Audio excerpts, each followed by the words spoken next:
Hi, it's Andrina, and welcome to day 7 of my live Advent calendar. Today I'm going to be talking about something which affects everyone, and that is how to create digital boundaries without FOMO. Social media wreaks havoc on our psyche. It gives us these little dopamine hits that we always are looking for the best thing around the corner. And you just can't even do anything. Yes, we all should do digital detoxes, but how does that work? So I'm going to be showing you how you can use the body to be able to get beyond the mind and find the prize you're really looking for, and that's yourself. Digital boundaries are actually an interesting concept because, in fact, I can give you something really easy so you never even have to worry about that. And that is to become present. Now, I talk all about that in my book, which is Embodied, the Power of Presence in an Age of Distraction. And of course, since you see the title, obviously that's what I'm going to be talking about and how important it is. But let me tell you, this is beyond a concept. What it is when you're present, you live from within you. And when you're inside, no one can squat, right? No one can squat because you're inside. Nothing can get in to you because you're radiating outwards. So what are digital boundaries and FOMO? That's caused by being up in your head. So when you're in your head, it's rather like, you've created a castle on the sand. It doesn't last very long because, every time the sand moves, that's what happens when you're in your head, is that you're living up here, and therefore wherever your attention goes, and the attention and your mind is going to the next thing that you're looking on, the next click, the next click, the next click, you can't stop that. What you have to do is change the place in which you are living and drop it lower. Sometimes I find it very frustrating because I'm giving you little hacks, but the truth of the matter is that this change isn't going to happen overnight. I can give you little things to help you, but what I want to say is that there's so much more of you that you can access. And when you access that, suddenly worrying about FOMO and digital boundaries doesn't exist anymore because you're being present in yourself. You're radiating out who you are, which is really what you've been looking for all along, as opposed to taking your identity from outside in. And then you're constantly, your attention is going to these places. You don't want to do that.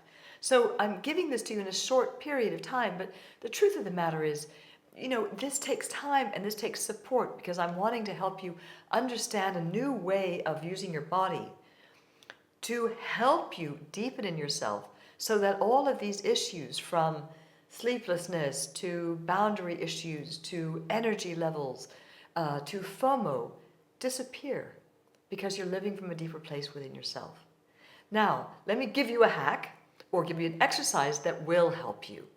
And what you're wanting to do is you're wanting to deepen within yourself. And there's a place within you. I always talk about this place because it's really the center of everything, which is called the Dantien in martial arts. It's called the place where all movement begins. And that is where you want to live your life. Now, how do you get down there? You need to bring your attention to this place.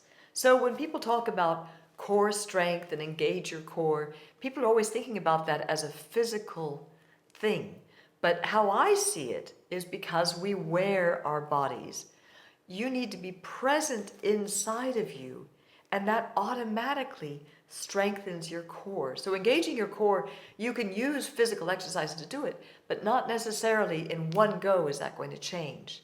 Now, there is things that you can do and strengthen your core, especially as you get older, is very, very important because your energy tends to dissipate. So one of the things you can do to strengthen the core is you can do something from Kung Fu, which are the leg lifts, where you do 100 leg lifts, one after the other, every day, okay? Try to be as conscious with it as possible. And by the way, don't watch something or listen to something while you're doing that because you're distracting your mind again. You want to be present while you're doing this. Now you do the other side, okay? Leg lifts. Now that's basically what I want to give you. You want to be able to have a very strong core. And I'm going to be talking to you in the following in the following Advent calendar what you need to do to be able to give the flexibility to the core, because you need both sides of the element just to have a strong core, but that's not enough. You have to be open to it. But by strengthening your core, that will help you with FOMO. It'll bring your attention back to yourself and back to your body, as opposed to where your little mind's attention wants to go. I hope that helps. Try it. Do something like this. These little practices are incremental steps. You need to just take one of them, anything that I'm offering to you, and that will help you. Now, there's one more thing I want to say before I go, and to say that today is the last of the live Advent calendar that you can access and watch the entire way through. If you want to continue, or you want to go back and watch other ones, then what you have to do is register on my website. And you're going to have all sorts of information and knowledge that I'm giving on the website, but also when you apply for the newsletter, and it's free, then you're going to get something in your inbox every day for these 25 days. And at the end of the 25 days, you're going to actually have the entire access to all of the videos, so that when you have the time after the holidays, you can go back, because what I'm talking about is something you can repeat time and time and time again. So that's it. I hope you enjoyed that, and stay tuned for tomorrow. I'm going to be talking about the innovation-intuition connection. That's really interesting. Okay, take care. We'll see you tomorrow.